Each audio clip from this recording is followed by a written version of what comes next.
Bacon and God's Wrath is a short documentary directed by Saul Friedman. The documentary assumingly follows 90-year-old Jewish woman Rosie Brownstone as she tries bacon for the first time. However, as the narrative unfolds, it illustrates a symbolically subversive journey of a woman coming to terms with rejecting her faith by being courageous to choose the truth, even if it means abandoning what you know, as she discovers the internet. Over the next few minutes, I will identify the documentary modes utilized within the film and analyze how these coincide with the content and filmmaker's style in influencing audiences' perceptions through creating the film's individual form. Documentary modes are an integral convention of the genre that distinguishes filmmakers based on their unique style.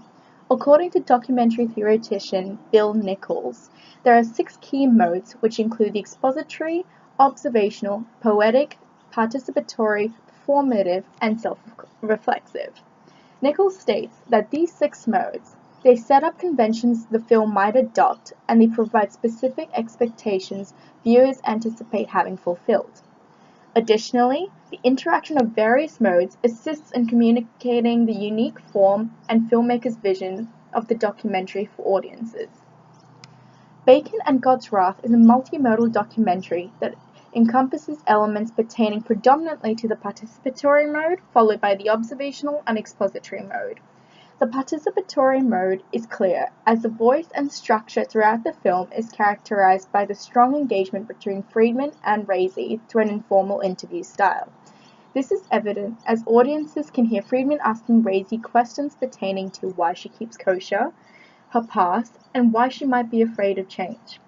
Additionally, engaging in this mode enriches the commentary between the subject and the filmmaker, allowing the narrative to expand on a given perspective.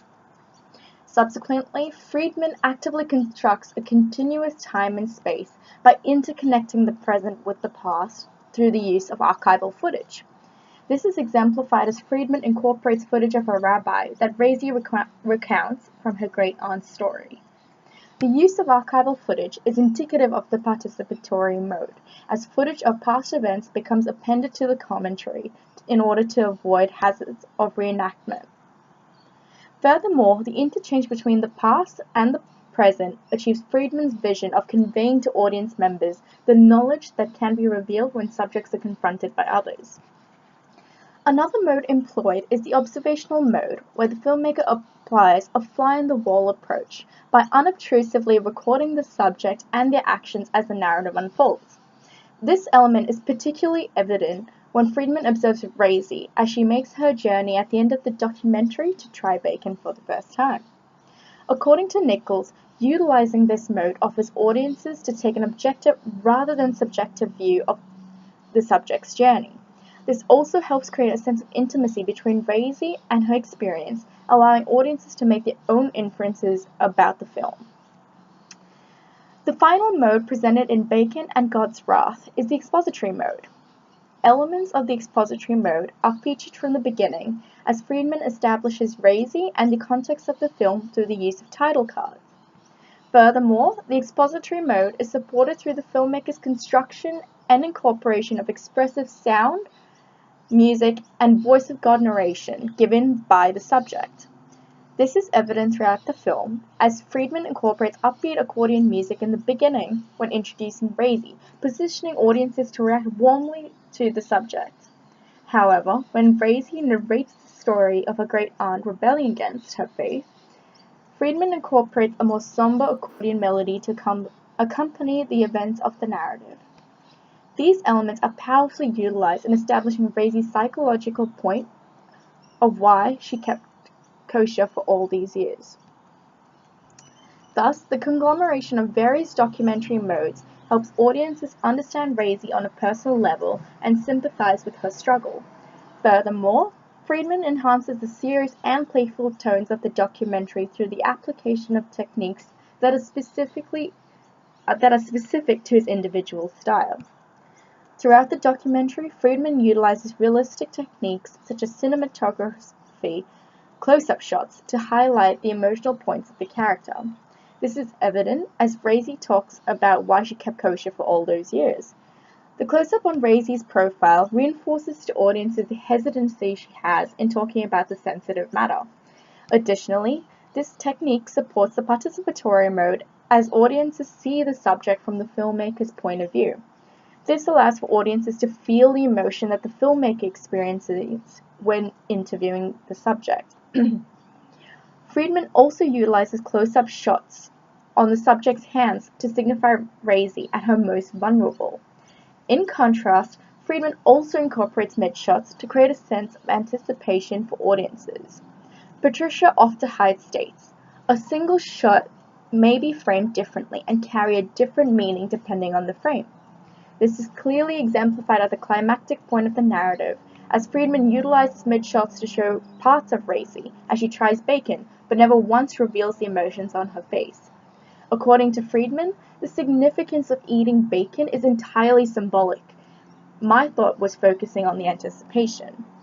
This reinforces the observational mode to audiences about how anticlimactic the symbolic experience should be in comparison to her real journey.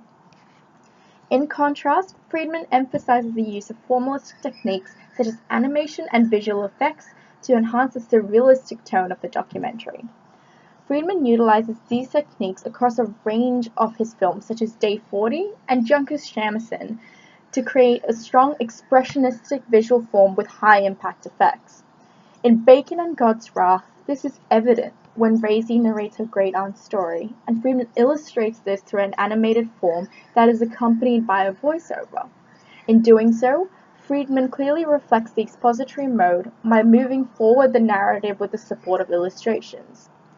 Furthermore, Friedman incorporates visual effects to break away from commercial strictures in order to showcase the serious underlying themes in a playful way. This is most evident when Raisy via an iPad communicates with Friedman, whose voice is generated through a pig's head. The use of voiceovers to insinuate that Friedman is within the same frame as Raisy reinforces the key element of the participatory mode. Additionally, the use of visual effects creates heavy symbolism within the narrative, as it supports Raisy's conversion to becoming a non-believer. This is evident as the iPad acts as her mouthpiece, and sitting directly in front of the pig's head symbolizes her courage to try bacon. However, by Friedman having Raisy sit behind the iPad, this reinforces her nervousness of becoming a non-believer, even though she is willing to turn away from what she once believed in. Thus, through the participatory, observational, and expository modes working congruently with the content and filmmaker's style, this helps create enough fluidity to move between the real and surreal elements of the documentary seamlessly.